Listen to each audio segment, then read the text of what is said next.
Chapter 1, A Body in the Snow. Ashridge County, Montana. January 12, 7:42 a.m. The snow had fallen thick overnight, blanketing the dense pine forest in silence. Not the peaceful kind, though, it was the kind that held its breath before something broke. Detective Nora Hale pulled her parka tighter around her as her boots crunched through the icy layer. The call came in just after 6 a.m. A body had been found in the woods behind Lockhart Ridge, near the old ranger trail no one used anymore. By the time she arrived, the sheriff's department had taped off the area, though it didn't stop a couple of nosy locals from parking on the shoulder of the road, peeking through binoculars. Deputy Ray Dunley, tall and red-cheeked from the cold, met her near the yellow tape. "Morning, detective," he said, voice muffled by a scarf. "Teenage male. Local. Looks like Jack Morris." Nora paused. Jack Morris. 17. Quarterback of the high school football team. Son of that Morris. Charles Morris, the wealthiest man in Ashridge County. "Parents been notified?" she asked. Ray nodded grimly. "Sheriff's handling it." She ducked under the tape and stepped into the clearing. A light breeze stirred the trees, sending flakes drifting like ash. The body lay face down in the snow, arms slightly outstretched. No shoes. No jacket. Just jeans and a torn hoodie.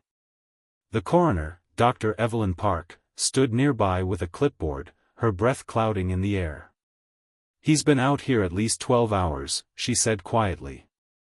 "Could be longer, but colds preserved him. No signs of animal activity, no immediate signs of struggle, but look here." She lifted the boy's left arm. Deep purple bruising along the forearm. Defensive wounds. Nora crouched, scanning the area. No tracks but their own. No tire marks. Whoever left him here knew how to cover their trail. "This isn't some overdose or dumb accident," Nora said. Dr. Park nodded. "I agree." Something crackled on Ray's radio. He stepped aside to answer it. Nora remained where she was, her breath slow, fogging up her scarf. She had seen too many bodies in her time in New York. Gang hits. Suicides. Kids killed over a pair of sneakers. But this was different. This town had rules, unspoken ones. People didn't just wind up dead in the snow here. Jack Morris wasn't just another teenager. He was practically royalty in Ashridge. That meant someone had broken the rules. And breaking the rules in Ashridge had consequences. Chapter 2, The House on the Hill. The Morris residence sat on the northern ridge of Ashridge Valley, behind a black wrought iron gate and a half-mile driveway lined with dormant aspens. From the outside, the home looked like something out of an architecture magazine: clean lines, big glass, modern stone. But the cold didn't care how rich you were. Snow crept into every corner of town. Detective Nora Hale pulled up just as Sheriff Calvin Brooks stepped out the front door. His wide shoulders were hunched against the wind, his expression unreadable. "She inside?" Nora asked. Calvin nodded. "Mother's sedated. Father's furious." He hesitated, then added, "Watch yourself. He's not the morning type." Nora didn't respond. She already knew that, inside, the air was too warm. Expensive rugs muffled her footsteps as she followed the sheriff through the entryway. A massive oil painting of the family hung over the fireplace, Charles Morris in a tailored gray suit, his wife Eleanor smiling softly beside him, and Jack, their golden boy, frozen in time with a football under his arm. Eleanor Morris was on the couch, pale and still. A nurse hovered beside her. Her eyes flicked up at Nora but didn't register her. Charles stood by the window, jaw clenched, phone in one hand, a glass of scotch in the other, despite it being not even 10 a.m. "So you're the one handling the case," he said without turning. His voice was calm, but underneath it, rage buzzed like a live wire. I'm leading the investigation, yes, Nora replied. He finally turned, eyes sharp. Then let's make something clear, Detective Hale. My son was not some runaway junkie who froze to death. He was murdered. And I want to know who did it. That's what I'm here to find out. I want results, he snapped. Not theories. Nora kept her voice even. I understand. I'll need access to Jack's room, his phone, laptop, anything that could help us understand what he was doing yesterday. Charles hesitated, then gestured toward the staircase. Upstairs. End of the hall. As Nora ascended the steps, her boots sinking into plush carpet, she couldn't help but feel the weight of this house. Not just wealth, power. Reputation. Control.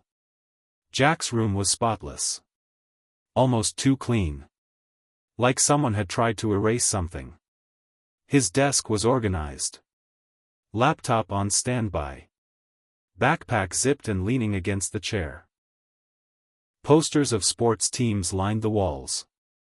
Normal. Almost, staged. Nora sat at the desk and flipped open the laptop. It was password protected, of course.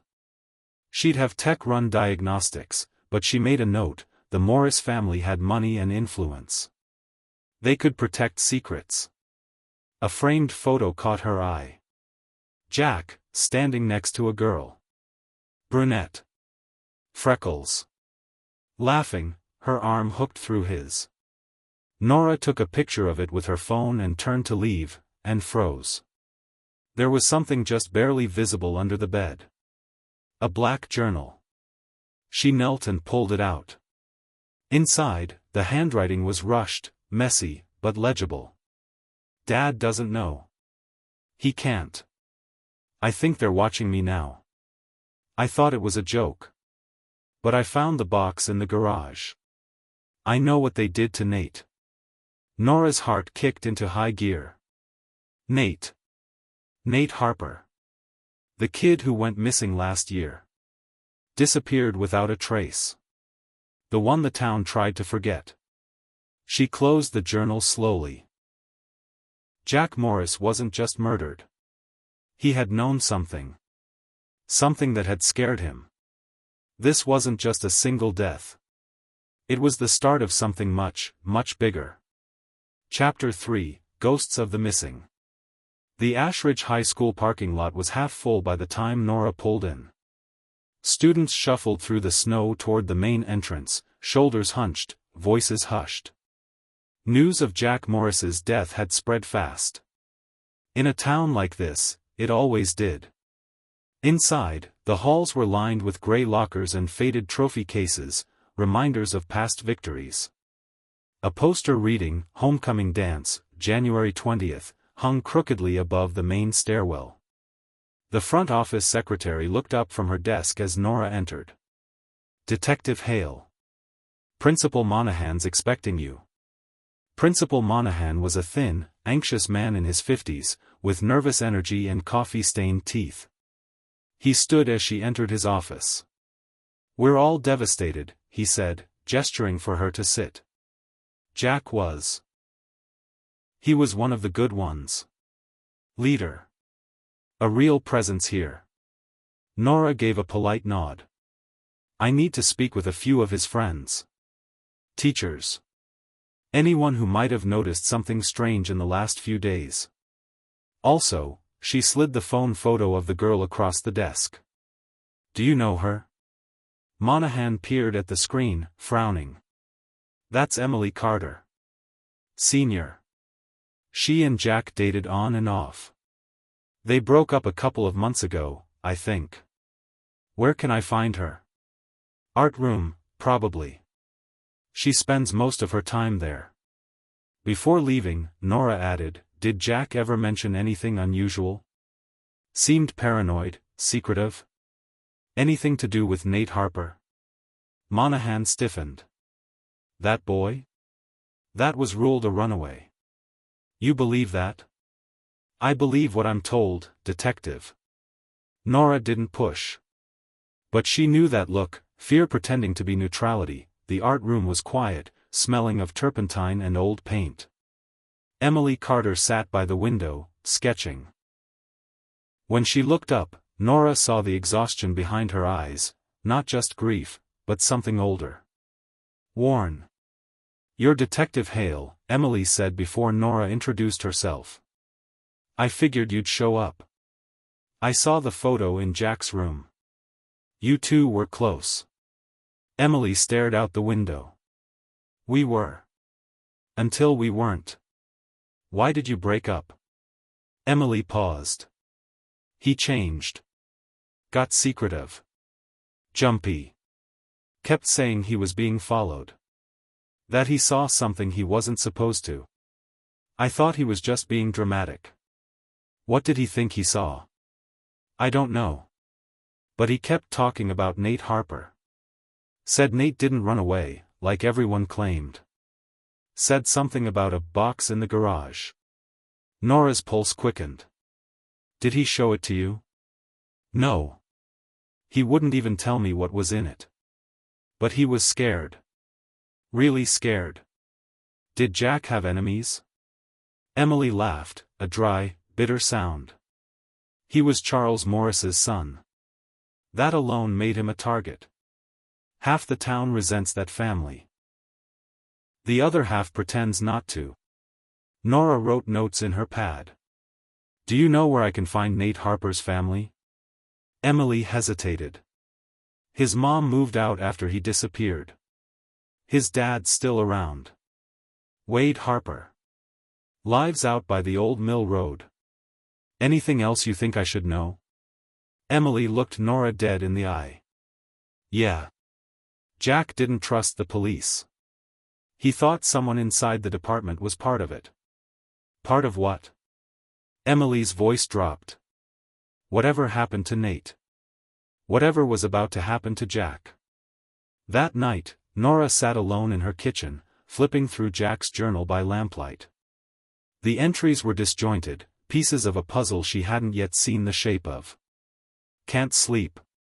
Heard something under the house again. I told Emily. She didn't believe me. I wouldn't either. But the photos in that box. God. It's not just Nate. There were others. Photos. A box. Others." Nora circled the sentence, then reached for her coat. She needed to see that garage. Chapter 4, Beneath the Concrete. The Morris estate looked different at night, darker, colder, like it was holding its breath. The lights were off except for a dim glow near the back patio. Nora parked 2 blocks away and walked the rest on foot, snow crunching quietly under her boots. She knew this was risky. She didn't have a warrant. But the journal entries, the girl's testimony, it was enough to push her over the edge. If Charles Morris or anyone else in that house was hiding something, she had to find it now, before it vanished. The side gate was unlocked. She moved around the edge of the house, hugging the shadows. The detached garage loomed like a bunker, sleek and silent. She tried the door. Locked. She slid a thin pry bar from her coat sleeve and wedged it into the seam near the handle. A sharp pop, then the door creaked open. Inside, the space was spotless. Polished floor. Tool racks arranged by size. A luxury SUV parked on one side. Shelving units lined the back wall. Labeled boxes, winter gear, backup supplies. She scanned the labels, holiday decorations. Camping gear. Jack, old stuff. That last one made her pause. She reached for the box and slid it onto the workbench. Dust clung to the lid. Inside were old trophies, a broken Game Boy, photos, a cracked phone, and, at the bottom, a plain black envelope. Her breath caught. She opened it. Inside were photographs. Grainy. Nighttime shots. Figures in the woods. Flashlights. A group of people carrying something long and heavy. Another photo, closer, clearer, showed a face. A boy's face. Nate Harper. Unmistakable, another image showed someone in uniform. Blurry. The patch on the shoulder was half visible, but Nora recognized the color, the shape. It was Ashridge County Sheriff's Department. Her department. Her stomach turned. She flipped through the rest. More images. Some showed the old maintenance tunnels under Ashridge High, long since sealed off. Others showed bones. Dig sites. Bags being burned in the woods. Suddenly, a sound behind her. The garage door clicked. Nora froze, then doused her flashlight. A figure stepped in, backlit by the house. She stayed perfectly still, hand on her holster. The silhouette paused, looked around, then stepped further in. Nora recognized the voice before he spoke. "Didn't think you'd come back tonight." It was Deputy Ray Dunley, Chapter 5, No More Secrets. The silence between Nora and Deputy Ray Dunley was razor-sharp. She didn't move. He stood at the entrance of the garage, eyes shadowed by the porch light behind him. The same man who had shaken her hand by Jack's body now stood blocking the only exit, gun at his hip. "You shouldn't have come here," he said quietly. Nora didn't blink. "You knew." "I didn't know," he said, stepping closer. "I suspected. But there are things in this town, detective, things you don't stir up unless you want them all falling down on you." "You're talking about a cover-up," she said. "Jack found out what happened to Nate." "You were part of it?" Ray exhaled shakily. "I wasn't part of it. I was told to keep quiet. Sheriff Brooks said Nate ran away, that the family was falling apart anyway.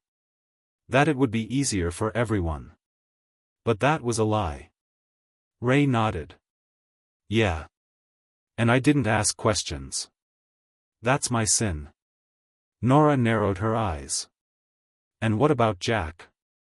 Who killed him?" Ray looked at the floor. "I think he got too close. I think he showed someone the photos.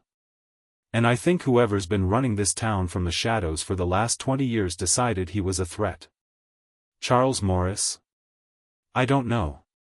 But if I were you, I wouldn't take that box to the sheriff." Nora picked up the envelope of photos and stuffed it in her coat. "I'm not." Chapter 6, What Remains. 3 days later, the snow melted just enough to reveal more. The tunnels beneath Ashridge High were reopened under a federal warrant. FBI teams found remains. Multiple bodies, buried in shallow graves. Nate Harper's dental records matched one of them. The others were still being identified. The news broke like wildfire. National headlines. Montana town concealed teen murders. Sheriff Brooks resigned the next morning. Charles Morris was arrested 2 days later, not just for conspiracy, but for obstruction and witness intimidation. His empire crumbled. Deputy Ray Dunley confessed to obstruction of justice and accepted a plea deal in exchange for testimony. Emily Carter gave a statement. So did others. A generation of silence was finally broken. Epilogue, Spring Comes Late. March. The air in Ashridge was still cold, but softer now. The sharpness had lifted.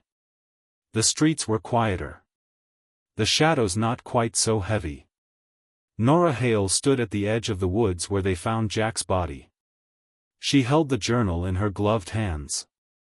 He had tried to warn them. A teenager with more courage than the men who swore to protect him. She placed the journal in a metal box, sealed it, and buried it beneath a young pine tree. Not to forget, but to honor. A marker of truth finally uncovered. As she stood, snowflakes drifted lightly from the gray sky.